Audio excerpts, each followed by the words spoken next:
Bonjour à toutes et à tous. Dans cette nouvelle émission, vous êtes sur Sovryn.fr dans les débats citoyens. Sovryn est le nouveau média impertinent traitant de la souveraineté, de l'UE et d'autres joyeusetés. C'est la première émission des débats citoyens. Le concept est simple. Deux participants qui s'opposent et débattent sur un thème choisi par la rédaction de Sovryn. On donne la parole à la base, c'est-à-dire à vous tous, à nous les citoyens. Nous allons aujourd'hui traiter d'un sujet qui nous est cher et qui permet de situer la place de notre pays au XXIe siècle. Alors que nous vivons des temps pour le moins troubles, Trump, le Brexit, la crise démocratique, migratoire, économique, les conflits au Moyen-Orient et en Afrique, nous posons la question suivante. La France va-t-elle prendre le train de la multipolarisation du monde? Avec nous pour en parler, deux citoyens de choix, Benjamin et Benoît, qui vont débattre pendant une demi-heure. Alors, comment ça va, Benjamin? Tu peux te Ça va présenter? très bien. Mais oui. Alors, bonjour, Benjamin, 24 ans, responsable des jeunes en Gironde du parti Debout la France et délégué de la première circonscription dans le même département. Donc, j'étais un ancien adhérent du parti Les Républicains. J'ai rejoint Debout la France suite aux dernières présidentielles, et ça pour plusieurs raisons. Tant j'ai vraiment été lassé de cette soumission à la bien-pensance et au centre, caractéristique des Républicains depuis plusieurs années. On ne peut pas faire une vraie politique de droite, ou en tout cas patriote, souverainiste et conservatrice, avec des personnalités du centre. J'ai été convaincu par Nicolas Dupont-Aignan, par son courage quand il a quitté le plateau de TF1 pour dénoncer le fait que tous les candidats n'étaient pas invités au débat organisé par la chaîne, puis par son alliance avec Marine Le Pen du second tour, de rassembler au-delà du parti à droite.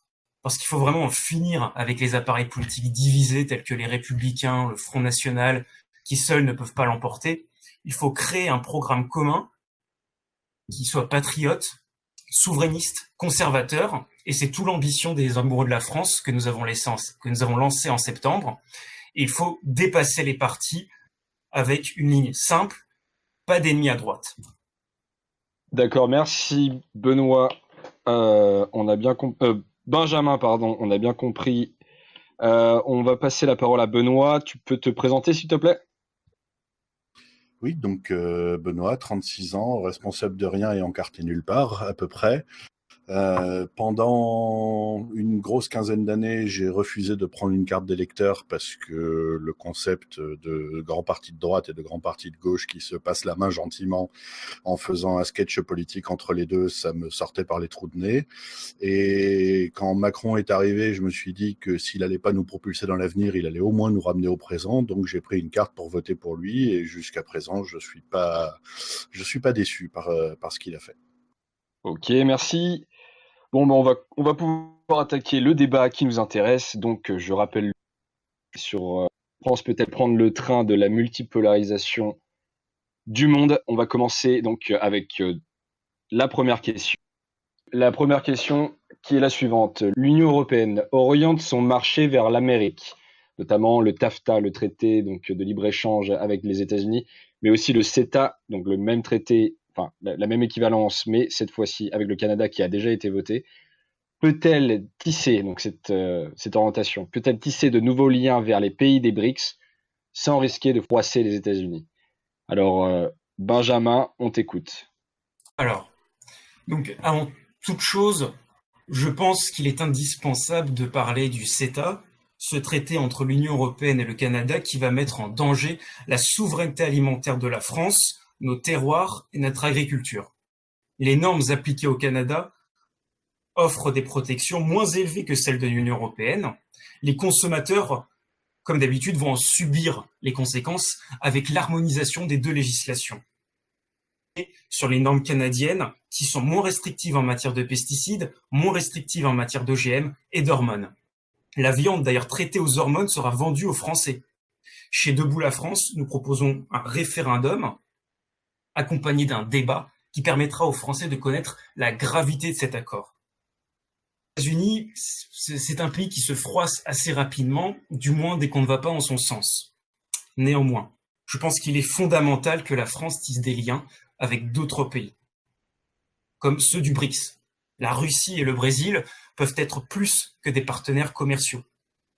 partagent avec nous des objectifs similaires, tels que la lutte contre le fondamentalisme islamique, le terrorisme, la défense des chrétiens d'Orient. C'est donc pour cela qu'il est crucial d'arrêter de constamment sanctionner la Russie. Des partenariats bilatéraux avec le Brésil, mais en plus général l'Amérique latine, doivent voir le jour. C'est un continent qui reste assez proche de nous culturellement, et dans un contexte géopolitique civilisationnel, il est primordial de se rapprocher de ceux qui justement sont assez proches de nous. Et la priorité au renforcement des liens avec le Québec. Même si la France quitte l'OTAN, réaffirme sa souveraineté, elle doit garder une collaboration étroite avec les États-Unis, qui reste un grand allié à nous.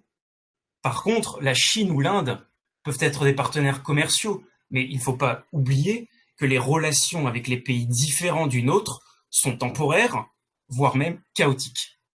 Ok, merci Benjamin. On va passer la parole à Benoît. Avant toute chose, une chose qu'il faut rappeler, c'est que les relations internationales et le commerce international, c'est une question de rapport de force. C'est une question on va le dire grossièrement, c'est une question de taille de couille posée sur la table. Et concrètement, la France, c'est la 5 ou 6e économie mondiale pour le moment, 70 millions de personnes, certes, mais face à des mégapoles économiques comme les États-Unis avec l'ALENA, comme la Chine, comme l'Inde, qui, eux, contrairement à nous, n'ont pas fini leur phase de rattrapage économique et ont toujours une croissance qui nous laisse structurellement dans les choux, ça ne veut pas dire qu'on est moins bon qu'eux, ça veut dire qu'on l'a fait avant eux en termes de rattrapage. Donc, pour peser dans ces rapports de force, la question, elle est simple. La question, c'est est-ce qu'il vaut mieux être 70 millions de personnes face aux géants qui pèsent 1 milliard de personnes, ou est-ce qu'il vaut mieux être 500 millions et être le premier marché mondial, d'une part. D'autre part, les proximités culturelles se font et se défont avec le temps. Aujourd'hui, je suis à peu près persuadé qu'il y a plus de proximité culturelle entre la France et la plupart des pays du Maghreb qu'entre la France et la Hongrie d'Orban ou la Pologne du PIS. Et ça, en termes de valeurs, en termes de souhaits de société, c'est quelque chose qui est beaucoup plus concret que des cultures passées, puisque les cultures passées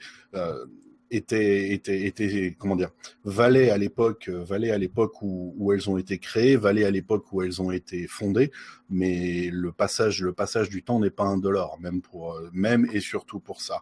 Est-ce que la France en tant qu'elle-même, ou est-ce que l'UE en tant que groupe peut nouer des relations avec les BRICS? Ils le font déjà. Il y a régulièrement des missions commerciales, que ce soit en Chine ou en Inde.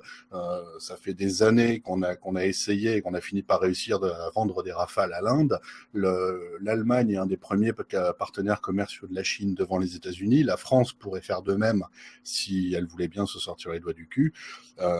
Est-ce que l'UE et ou la France peut se rapprocher des BRICS sans risquer de froisser les US? J'aurais tendance à dire que quand le dirigeant des US prône un America First qui est en train de plomber l'intégralité de la politique que les États-Unis ont menée depuis 30 ans en termes de relations internationales, j'ai envie de dire tant pis pour lui.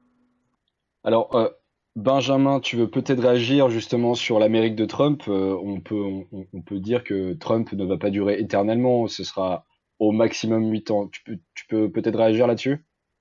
Oui, je pense que ce n'est pas juste l'America First, Trump, c'est aussi un malaise par rapport à des populations qui ne veulent plus s'assimiler où ils arrivent. Donc en l'occurrence aux États-Unis, c'est les Mexicains. Plusieurs exemples le prouvent, notamment en Californie où des manifestations sont survenues parce qu'ils n'avaient pas assez de droits. C'était avec des drapeaux mexicains et non des drapeaux américains. Donc je pense que si l'élection de Trump est arrivée, c'est pour de bonnes raisons et que même après 8 ans, je ne suis pas certain que cela changera. Et c'est de toute évidence ce qui va se passer, ce qui se passe déjà en Europe avec la Hongrie, avec l'Autriche, avec la Pologne, des pays qui veulent garder leur culture qui veulent garder leur souveraineté.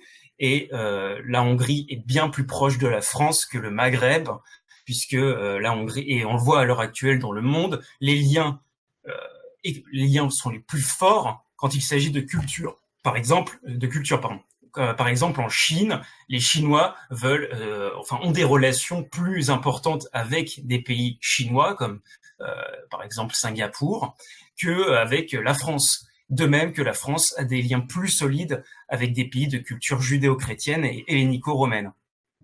Benoît, peut-être une Juste, réaction sur ce que vient de dire Benjamin. Si on en est à la phase des réactions, il y a juste il y a deux points en fait qui me posent problème. Le premier, c'est le bouc émissaire du poulet aux hormones, qui est un mensonge, puisque dans le cadre du CETA, le Canada s'est engagé à respecter l'intégralité des normes européennes lors de l'importation de produits sur des normes européennes, d'une part. D'autre part, le fait de dire que la Chine a de meilleurs rapports avec des pays chinois, c'est facile. Il n'y a pas d'autres pays chinois. Singapour, ce sont des gens des Philippines pour une grosse majorité, d'une part. D'autre part, la Chine a réussi à avoir eu un semblant de cohérence culturelle, simplement parce que l'ethnie des Han a massacré au fil de l'histoire toutes les autres ethnies qui étaient présentes, et encore maintenant ce qui se passe avec les Ouïghours et ce qui se passe au Tibet. Je veux dire, si la cohérence culturelle, ça se fait en écrasant la gueule de son voisin, ça m'intéresse pas. Ok, donc il y a Benjamin qui voulait intervenir. Oui, pour ce qui est de la Chine, qu'il n'y ait pas de nombreux pays chinois, c'est vrai, il y en a quand même, mais on peut prendre l'exemple aussi de la civilisation islamique, où là, il y en a quand même beaucoup. Et comme par hasard, lorsqu'en tout cas ça concerne la Palestine, il y a un sentiment islamique qui ressurgit. On l'a vu depuis plusieurs dizaines d'années, que la civilisation islamique coopérait entre elles quand l'Occident intervenait dans ses affaires, comme en Irak aussi. Donc qu'il y ait des liens culturels plus forts entre civilisations, ça tombe sous le sens. Qu'est-ce que Enfin, pour le Alors, je me permets d'intervenir. On va éviter de parler de sujets tels que l'islam. Aujourd'hui, on va surtout se concentrer donc sur la géopolitique et l'économie l'économie qui arrive donc maintenant dans la seconde partie. On parlera dans un autre débat prochainement donc de l'immigration et de la culture. Pour le moment, on va se focaliser sur la place de la France dans le monde. Et ce qui m'intéresse vraiment aujourd'hui, ce que vous pensez donc sur ces questions plutôt économiques dans cette seconde partie, c'est est-ce que la France doit faire, peut faire, ça dépend le point de vue, doit faire cavalier seul pour chercher de nouveaux marchés au niveau mondial? Alors, Benoît, c'est à toi de prendre la parole, on t'écoute. Elle le doit et elle le fait déjà. Il y a à la fois au niveau national pour chacun des pays et au niveau de l'UE des instances gouvernementales qui favorisent le commerce international, des instances privées qui favorisent le commerce international. En France, on a Business France qui, quand elle organise pas des salons débiles à Las Vegas, est présente dans 180 pays au niveau des ambassades pour améliorer les relations au quotidien. L'UE le fait aussi, et c'est grâce d'ailleurs à l'UE que pour le moment, on bénéficie en Europe d'une norme de protection du consommateur et d'une norme de protection du citoyen sans commune mesure avec ce qui se passe ailleurs dans le monde. Encore une fois, on en revient à ces histoires de rapport de force. Benjamin, une réaction? En ce qui concerne de faire cavalier seul, en effet, on le fait déjà, mais il s'agit de pas juste agir seul. Alors, il est indispensable que la France soit indépendante stratégiquement, de ne plus imiter le comportement américain. Elle doit défendre les intérêts de son pays. Elle peut agir en Afrique subsaharienne pour y lancer, par exemple, un grand plan de développement pour arrêter l'immigration massive. Par exemple, le projet de la Grande Muraille verte pour éviter la désertification saharienne en Afrique, du Sénégal à Djibouti. Trouver des partenariats commerciaux seuls avec la Chine, par exemple, Macron l'a prouvé en faisant lever l'interdiction de vente de viande bovine française en Chine, qui existait depuis 2001. Donc ça, c'est une bonne chose. Mais ça reste minimal. Trop peu pour espérer rivaliser avec les grandes puissances américaines, chinoises, russes et bientôt l'Inde. Il est fondamental d'avoir une coopération européenne, que l'on puisse travailler avec nos voisins vers un même but. Mais il ne s'agit pas de cette Union européenne de Bruxelles, oligarchique, technocratique, dictatoriale qui ne respecte pas notre souveraineté. En premier temps, reconstruire une Europe des nations, ces dernières gardant leur souveraineté totale avec des frontières respectées. Une nouvelle Europe élargie à l'infini. Seront donc acceptés seuls les pays ayant une culture proche de la nôtre, ce qui veut dire les pays de Visegrad au maximum. Une Europe de culture judéo-chrétienne, gréco-romaine. Fini les travailleurs détachés, fini les quotas de migrants, fini les traités inadmissibles pour notre nation. D'ailleurs, dernièrement, Pierre Moscovici avait déclaré que même si la France votait contre le CETA, il serait accepté. Ça s'appelle ni plus ni moins un refus de démocratie. Pourra mettre en place des coopérations économiques, technologiques et de renseignement. Et il est inadmissible que l'Europe ne soit pas au point sur des technologies d'intelligence artificielle quand les grandes puissances dépendent dans ce secteur des milliards. Il faut participer à l'avenir. Une France ne pourra pas y arriver seule de manière efficace. Une Europe des nations, oui. Alors, Benoît, donc Benjamin posait une question donc, qui est assez intéressante, qui est la question de l'Union européenne. Est-ce que donc la France peut faire cavalier seul, notamment dans ce cadre législatif et économique et même politique? Elle le peut, mais elle a aucun intérêt à le faire. Il y a une chose intéressante, je rebondis directement sur ce que disait Benjamin, il y a une chose intéressante qui est de dire, d'une part, on est trop petit, on est trop petit, on n'est pas trop petit pour faire cavalier seul, on peut faire cavalier seul, néanmoins, en termes de rapport de force, c'est sans commune mesure quand on est la France tout seul ou l'UE, donc il y a une forme de contradiction que je vois entre le fait de dire la France devrait plus agir seule d'une part, et d'autre part, la France devrait se poser en rapport de force face aux superpuissances. La France n'est pas une superpuissance. Elle l'a été il y a 2 siècles, à l'époque, pour de très mauvaises raisons, à mon avis. Elle ne l'est pas et elle ne le sera plus. La France, comment dire, démographiquement, géographiquement, stratégiquement, est une puissance moyenne, est une puissance régionale.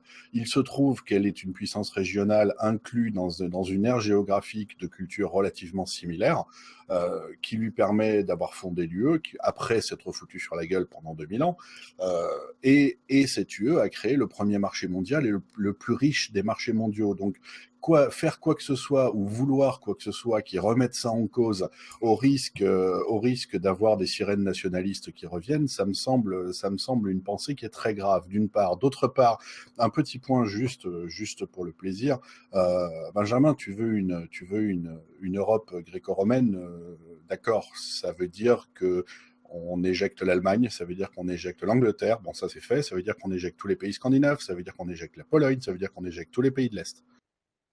L'Europe gréco-romaine, c'est France, Espagne, Italie, et ça s'arrête un peu là. Alors Benjamin, une réaction? Alors déjà pour le fait qu'il y ait une contradiction entre garder sa souveraineté et coopérer avec d'autres pays, ça n'en est pas une, c'est faux. Qu'on ne soit pas une superpuissance, on sera d'accord là-dessus.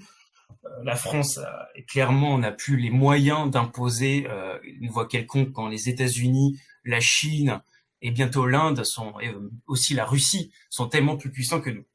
Néanmoins, on peut garder notre souveraineté, on peut décider de nos propres directives géopolitiques tout en coopérant avec l'Europe. Il n'y a aucune contradiction là-dedans. Enfin, pour le fait de l'Europe culturelle, quand je me rends en Allemagne ou dans d'autres pays comme en Scandinavie, on retrouve une culture qui reste très très proche de la nôtre, d'un point de vue déjà religieux, puisque ça reste chrétien, et d'un point de vue culturel, même si ça n'est pas hellénico-romain, en tout cas en Scandinavie, ça reste des pays quand même très très proches de nous culturellement. Je ne pense pas que se faire une union, en tout cas une nouvelle Europe selon des critères culturels, soit impossible. en tout cas jusqu'à l'Europe centrale, nos liens culturels sont extrêmement proches. Alors, c'est très intéressant parce qu'en prime abord, on aurait pu croire que vous étiez diamétralement opposés donc sur le concept même de supranationalisation, c'est-à-dire une structure au-dessus de Paris. Mais au final, vous êtes juste en différence sur la forme. Euh, Peut-être que tu souhaites réagir, Benoît, sur ce que vient de dire Benjamin? Alors, en termes d'être d'accord sur la forme, non, moi je suis un fédéraliste assumé. C'est pour moi l'idéologie centrée sur la nation est une idéologie qui date du milieu du XVIIIe siècle. Au grand minimum. Avant, c'était d'autres formes d'idéologie et d'autres formes de, de, de, de, de rassemblement des peuples. Et pour moi, on doit passer à autre chose. On doit passer à un gradient supérieur en termes d'institution, ce qui n'empêche pas de garder une identité culturelle, vu que l'identité culturelle d'une part et l'identité institutionnelle d'autre part sont des choses qui ont absolument rien à voir. Ou alors, je vous mets au défi tous les uns et les autres de mettre un Basque, un Corse et un Breton dans la même pièce et de leur dire qu'ils ont la même culture. Bonne chance. Ce que je veux dire par là, c'est que la culture, c'est quelque chose de différencié des institutions. La culture, c'est un élément fondateur de l'identité personnelle, voire de l'identité sociale, mais ça n'a pas à être un fondateur politique. Enfin, quand je dis ça n'a pas à l'être, je respecte ceux qui pensent que c'est le cas, très bien. Mais ça a été le cas depuis le milieu du XVIIIe siècle avec l'émergence des pensées nationalistes. Avant, ça ne l'était pas. Maintenant, ça l'est de moins en moins. Je pense juste qu'il y a d'autres choses à aller chercher. Alors, Benjamin, tu souhaites réagir? Alors déjà, l'exemple des Corses et des Basques, c'est faux. Enfin, on ne peut pas comparer des nuances régionales avec quelque chose de culturel. Les Corses, les Basques sont français, sont de la même culture. Il y a simplement une nuance qui fait d'ailleurs ce qu'est la France. C'est toujours cette petite nuance. Un étranger pourra venir en France avec sa propre origine, sa propre culture. Il deviendra français, il apprendra l'histoire de France, il aura tout ce bagage et il gardera toujours cette petite nuance. Et c'est pareil pour toutes les nuances régionales, c'est exactement la même chose. Donc là-dessus, c'est fou.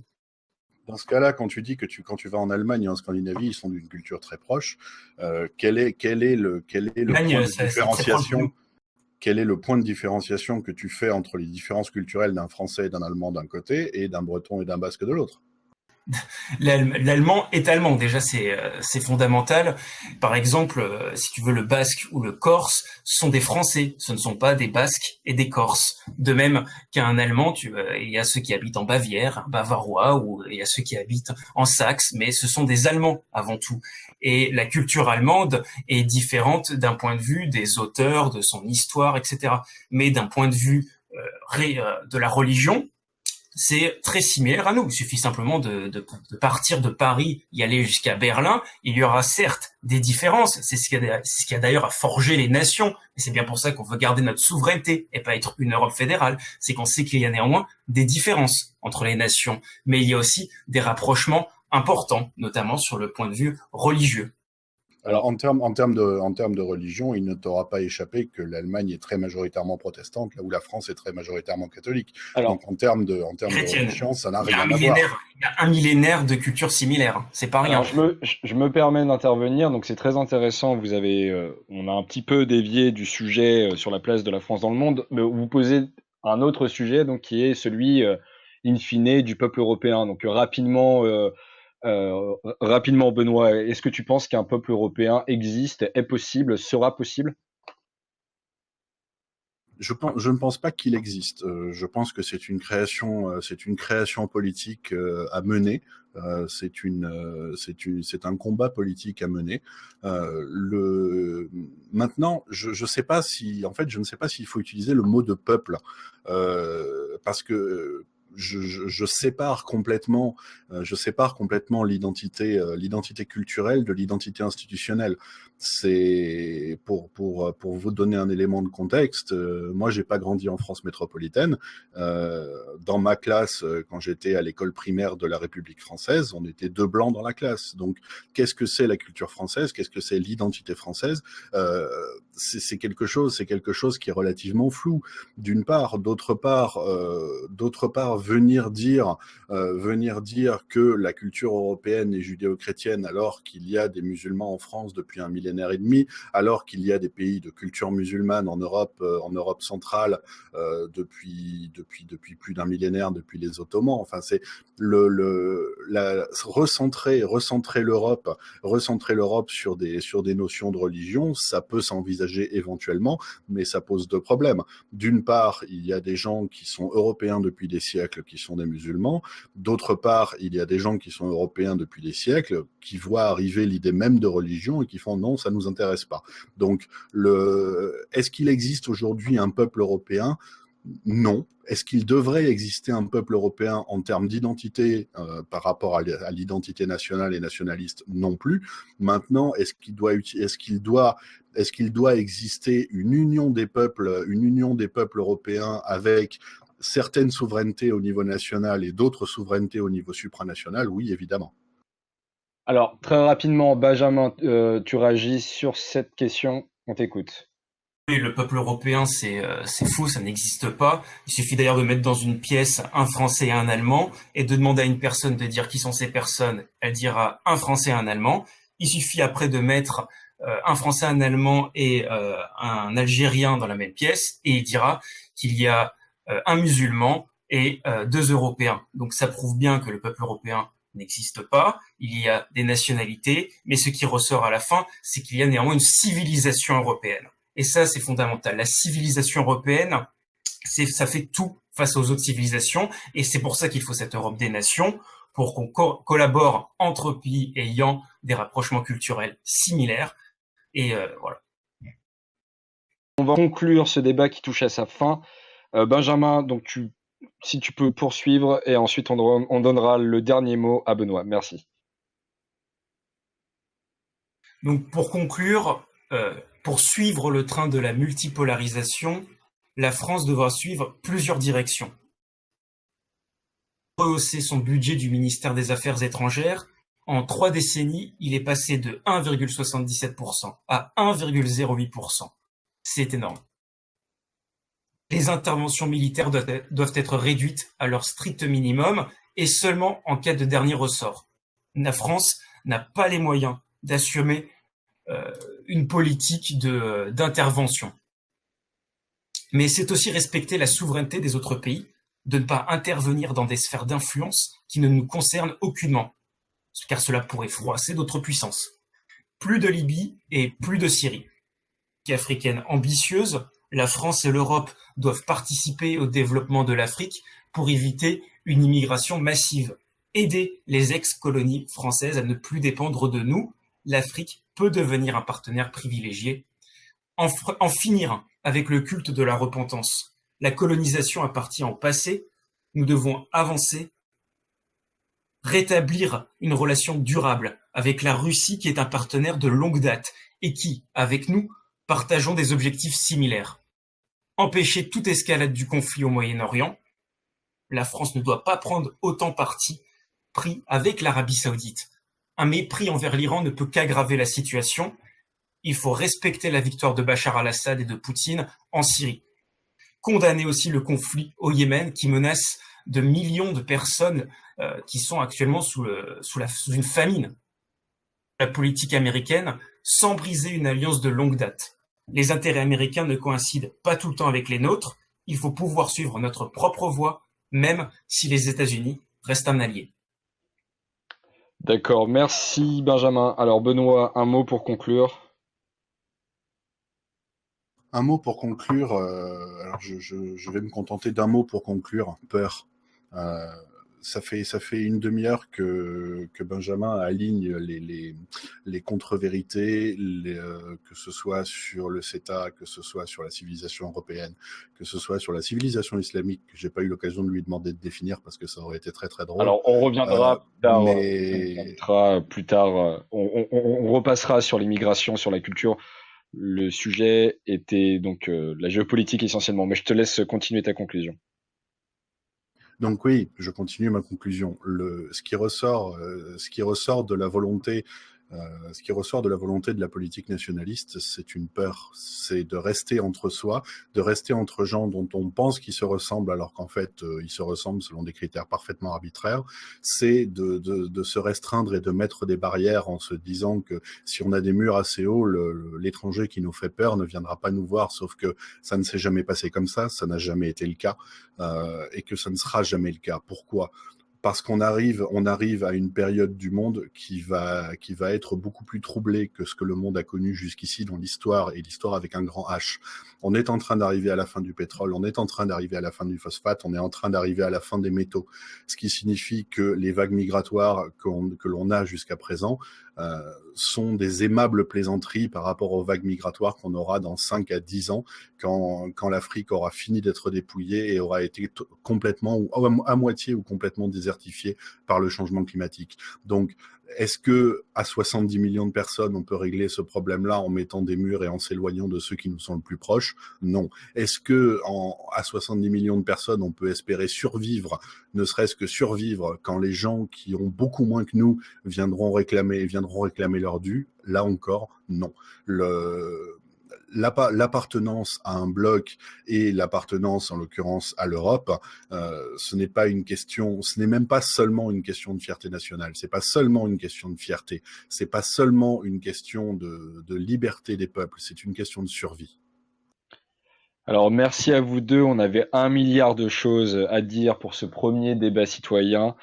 On vous dit à bientôt, tout le monde. Donc, Benjamin et Benoît, peut-être à très vite.